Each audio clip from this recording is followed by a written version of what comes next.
शिवसंग्रामच्या नेत्या ताई ज्योती मेटे आपल्या सोबत आहेत। ताई ज्योती मेटे ताई, खरं तर तुम्ही शरद पवारांची तीनदा भेट घेतली।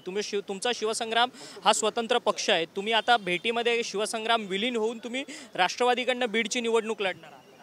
असा काही निर्णय झालेला नाही। मी आपल्याला मगाशीही सांगितले, स्वतंत्रपणे कृपया विचारू नका, कारण याबाबत निर्णयाची लवकरच अपेक्षा आहे। परंतु तुम्ही इच्छुक आहात का निवडणूक लढण्यास? कारण की पुढे पंकजा मुंडे या महायुतीच्या उमेदवार देखील समोर आहेत। मी आपल्याला मगाशीच सांगितले की मी राजकारणात येण्यास उत्सुक आहे। मग राजकारणाच्या अनुषंगाने ज्या काही पुढच्या भूमिका असतील त्या ठरत जातील। निवडणुकीच्या संदर्भात आता पवार साहेबांची आणि जयंत पाटलांची काही चर्चा वगैरे तुमची झाली आहे का? कारण की उमेदवार जे आहेत ते हळूहळू महाविकास आघाडीचे जाहीर होताना पाहायला मिळतात।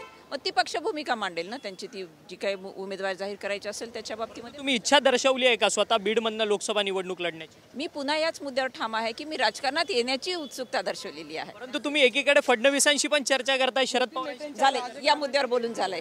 खरं तर धन्यवाद, तुम्ही आमच्याशी बातचीत केली। या होत्या ज्योती मेटे, स्वर्गीय विनायकराव मेटे यांच्या त्या पत्नी आहेत। आज शरद पवार यांची सिल्वर ओकवरती त्यांनी भेट घेतलेली आहे। मी राजकारणात सक्रिय होण्याकरता खरं तर ही भेट घेते असं मत जे आहे ते ज्योती मेटे यांनी आपल्याशी बोलताना व्यक्त केलेलं आहे। व्हिडिओ जर्नलिस्ट दिनेश दिवेसह अक्षय मंकणी, TV9 मराठी, मुंबई।